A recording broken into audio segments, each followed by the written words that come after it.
25 मार्च का ऐतिहासिक दिन, जब योगी आदित्यनाथ बतौर मुख्यमंत्री लेंगे शपथ।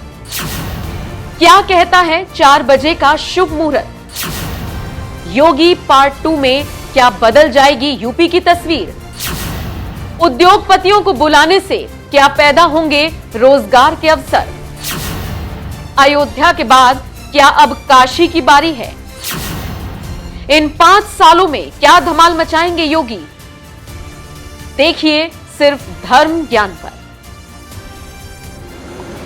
नमस्कार, धर्म ज्ञान के दर्शकों का एक बार फिर से स्वागत है। हमेशा की तरह मैं हूं आपके साथ कविता राणा, मेरे साथ आचार्य मयंक शर्मा जी। धन्यवाद कविता जी। धर्म ज्ञान के सभी दर्शकों का हरिद्वार से बहुत बहुत अभिनंदन और आप सभी का हमारे चैनल में बहुत बहुत स्वागत है। नमस्कार।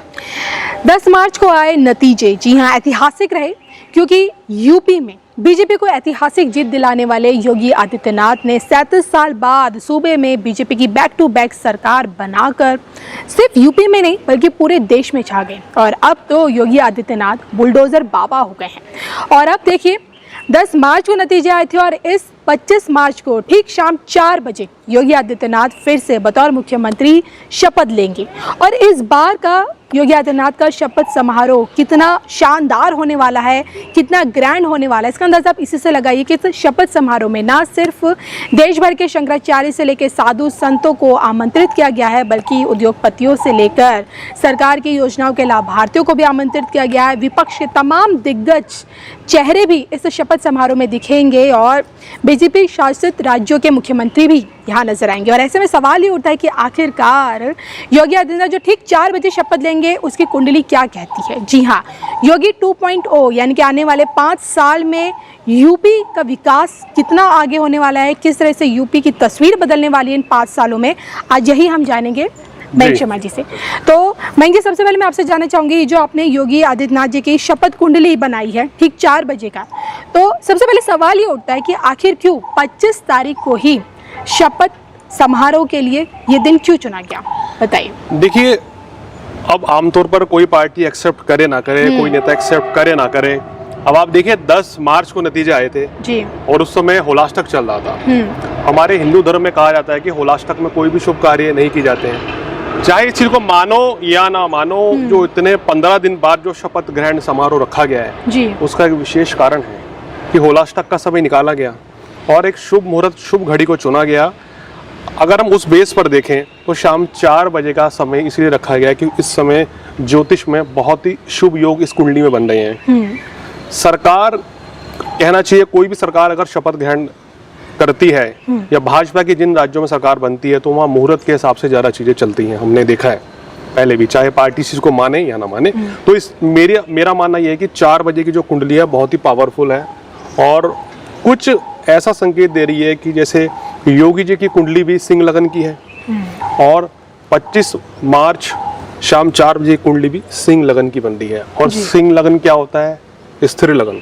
स्थिर मतलब स्टेबिलिटी, यानी कि अगर सिंह लगन में, वृषभ लगन में या मकर लगन में अगर कोई कार्य किया जाए तो वो शुभ फलदायी होता है। लेकिन इस दिन जो कुंडली बन रही है वो सिंह लगन की ही सबसे पावरफुल बन रही है। सिंह लगन में बड़ा शानदार राजयोग बन रहा है। चंद्रमा की स्थिति बहुत उत्तम 5वें भाव में है, धनु राशि में, ये भी बहुत शानदार स्थिति बन रही है। तो कहना चाहिए, जो मेरे को लग रहा है कि सिंह लगन जो है बेस्ट है, इसलिए शाम 4 बजे का समय चुना गया है। और इस कुंडली पर नजर डालते हैं। सिंह लगन की कुंडली है, पहला, दूसरा, तीसरा भाव खाली है, चतुर्थ भाव में केतु है, 5वें भाव में चंद्रमा है, 6ठा भाव शुक्र, शनि और मंगल की यहाँ युति हो रही है, 7वें भाव में बृहस्पति है, त्रिकोण के स्वामी केंद्र में है, बहुत ही ये कहना चाहिए कि शुभ योग है।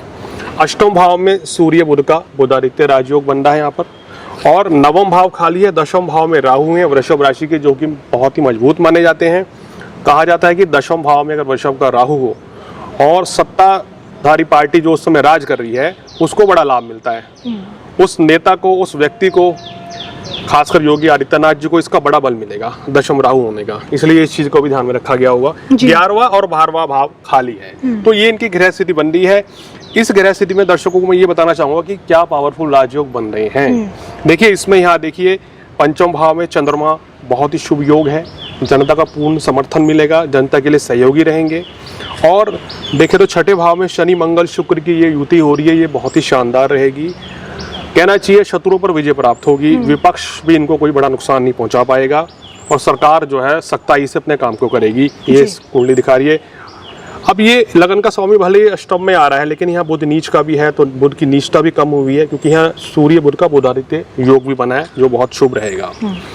जो सरकार जो है जो फैसला करना चाहेगी बड़ी सख्ताई से आप देखेंगे वो फैसले करेगी, कई नई अप्रत्याशित चीजें देखने को मिलेंगी योगी पार्ट 2 में जी। दशम भाव में राहु है, जिसका मतलब संकेत यह है कि जो योगी जी के इस कार्यकाल की सफलता का सूचक है। और दशम भाव में राहु के साथ कोई ग्रह नहीं है, इसका मतलब यह है कि जनता का पूर्ण समर्थन इनको मिलेगा, जो ये करना चाहते हैं वो करके रहेंगे। आपने कहा जो ये करना चाहते हैं वो ये करके रहेंगे, और आपने हमारे दर्शकों को 4 बजे का शुभ मुहूर्त के हिसाब से जो कुंडली बनी है योगी आदित्यनाथ की, वो तो आपने देखिए हमें विस्तार से समझा दिया। मैं आपसे ये जानना चाहती हूँ, महंत से नेता बने योगी आदित्यनाथ दोबारा यूपी की कमान, यूपी की बागडोर को संभालेंगे, और इस शपथ समारोह को शानदार ऐतिहासिक बनाने के लिए सबसे बड़ी बात है कि देश भर के जितने भी साधु संत हैं, शंकराचार्य है, उनको आमंत्रित किया गया है। योगी आदित्यनाथ जो खुद एक सन्यासी भी हैं, महंत से नेता बने हैं, क्या लगता है इसके पीछे का संकेत किस ओर है पार्टी का? मतलब देखिए ना, आप काशी विश्वनाथ को ले लीजिए, उसकी कायाकल्प कर दी जी। आप अगर हम बात करें अयोध्या की, तो राम मंदिर निर्माण का कार्य वहाँ जारी है। क्या साधु संतों को न्योता देना इस बात का संकेत है कि अब काशी की बारी है? देखिए संकेत तो यही मिल रहे हैं, काशी की बारी है, मथुरा की बारी है। लोग ये दर्शक जानना चाहते हैं 5 सालों में जो सपना है, वो एक कहावत हो गई थी ना बीच में, जो लोग गाने लगे थे कि अयोध्या तो सिर्फ झांकी है, काशी की अब बारी है। क्या बिल्कुल बिल्कुल, देखिए ग्रह नक्षत्र वही संकेत दे रहे हैं, कहीं ना कहीं अगर मथुरा की बारी है, बिल्कुल मथुरा की भी बारी है, काशी में भी विकास होगा। और कहना चाहिए जो उनकी ग्रह स्थिति है, कहीं ना कहीं इस चार्ट में लग रहा है कि बीजेपी ने जिस छवि के साथ ये चुनाव लड़ा था योगी आदित्यनाथ जी के कहना चाहिए लीडरशिप में, उसमें पूरी कामयाब हुई है, और ये चुनाव इनके लिए बड़ा अहम था। तो इसलिए बीजेपी क्या है कि अपने साथ साधु संतों को इसलिए जोड़े, उनका आशीर्वाद भी लेना चाहेंगे, और साथ ही साथ ये एकजुटता दिखाना चाहेंगे कि वो अपने धर्म के प्रति बहुत ही आस्थावान है। और योगी जी इस चीज के बारे में अक्सर आपको कहते हुए सुने भी गए हैं, तो ये बड़ा फैक्टर है। मयंक जी, हमेशा से देखा गया है कि योगी आदित्यनाथ की हिंदू धर्म की जो एक कट्टरवादी छवि देखी गई है, और जिस तरह से भगवाधारी हैं, तो मैं आपसे ये भी जानना चाहती हूँ कि अब चुनाव से पहले तमाम साधु संतों ने इस बात की भविष्यवाणी की थी कि योगी ही जीतेंगे और नतीजन जीते, और इसके साथ ही उन्होंने योगी आदित्यनाथ से कहें कि या फिर मोदी से कहें कि भारत को हिंदू राष्ट्र बनाने की भी मांग की थी। इस ओर क्या लगता है आगे का भविष्य क्या कहता है भारत के हिंदू राष्ट्र बनाए जाने को लेकर? देखिए, अगर योगी जी की कुंडली पर नजर डालें, वो इस कुंडली से नजर नहीं आएगा, उसमें कहना चाहिए योगी जी की कुंडली का देखना बहुत जरूरी है। इनको भी केतु की दशा चल रही है, और हम अपने वीडियो में पहले भी कह चुके हैं कि जिस तरह से इनका कद अंतर्राष्ट्रीय स्तर पर बढ़ा है, हमने पिछले साल ही बोला था कि योगी जी का 2022 में एक डिफरेंट योगी आदित्यनाथ होंगे, वो यानी बिल्कुल अलग होंगे। अलग मतलब कि उनका कद बढ़ जाएगा, शोहरत बढ़ेगी, और ये जो उनका कद बढ़ा है, ये इंटरनेशनल लेवल पे बढ़ा है, उनकी लोकप्रियता अंतर्राष्ट्रीय स्तर पर अभी शुरू हो चुकी है। तो वो कहना चाहिए जब इनको शुक्र की दशा लगेगी 2 वर्ष के बाद, तो ये अपने धर्म का प्रचार पूरे विश्व में करेंगे, और आने वाले समय में कहना चाहिए कि भारतीय संस्कृति का विस्तार होगा, पूरा विश्व जो है संस्कृति फॉलो करेगा, और उसमें इनका अहम रोल होगा। तमाम उद्योगपतियों को भी इस शपथ समारोह में आमंत्रित किया गया। क्या लगता है इसके पीछे अब आगे इन 5 सालों में खासकर यूपी का जो व्यापार है, कितनी इन्वेस्टमेंट अब आने वाली है? देखिए, छठे भाव में शनि और दशम में राहु ये संकेत करता है, सप्तम भाव में गुरु की प्रदेश में कहना चाहिए फॉरेन इन्वेस्टमेंट यहाँ होगी, विदेश से यहाँ पैसा लगेगा, विदेशी कंपनियां यहाँ भारत में पैसा लगाएंगी, पहले से ज्यादा पैसा लगेगा, और रोजगार के साधन सरकार आने वाले समय में बढ़ाएगी, बेरोजगारी दूर होगी। ये सबसे बड़ी भविष्यवाणी आने वाले 5 साल में जो इनकी ग्रह स्थिति बता रही है, क्योंकि छठे भाव में शनि है और मंगल भी है, और सप्तम में गुरु है, तो जनता को जो है बड़ा फायदा आने वाले समय में मिलेगा। बेरोजगारी जो है वो कोई बड़ा मुद्दा आने वाले समय में उत्तर प्रदेश में नहीं रहेगा। इन 5 सालों में सरकार जो है बहुत तेजी से आगे बढ़ेगी, बहुत बड़ी डेवलपमेंट आपको आने वाले समय में देखने को मिलेगी, कुछ कड़े फैसले भी नए देखे जाएंगे। क्या लगता है आने वाले 5 सालों में बाबा का बुलडोजर रफ्तार से अब चलने वाला है या फिर थमेगा?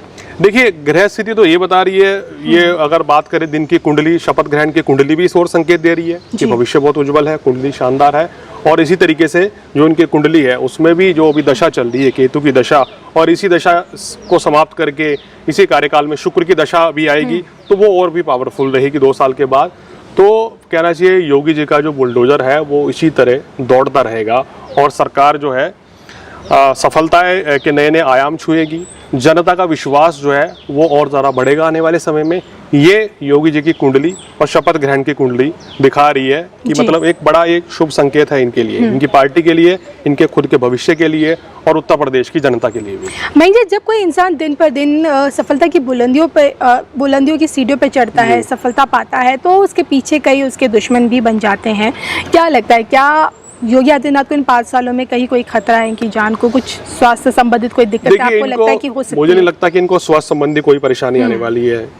चाहे शपथ ग्रहण की कुंडली हो जी, चाहे इनकी लगन कुंडली हो, उसके हिसाब से कहें कोई ऐसी बड़ी परेशानी नहीं आने वाली है, किसी तरह की कोई समस्या नहीं रहेगी। चलिए, तो ये था हमारे साथ मयंक शर्मा जी, जिनसे हमने जाना कि 25 मार्च को जब योगी आदित्यनाथ बतौर मुख्यमंत्री फिर से सूबे के मुख्यमंत्री के तौर पर शपथ लेंगे, तो 4 बजे का शुभ मुहूर्त क्या कहता है और किस प्रकार से आने वाले ये 5 साल यूपी को बदल कर रख देंगे योगी 2.0 की सरकार में।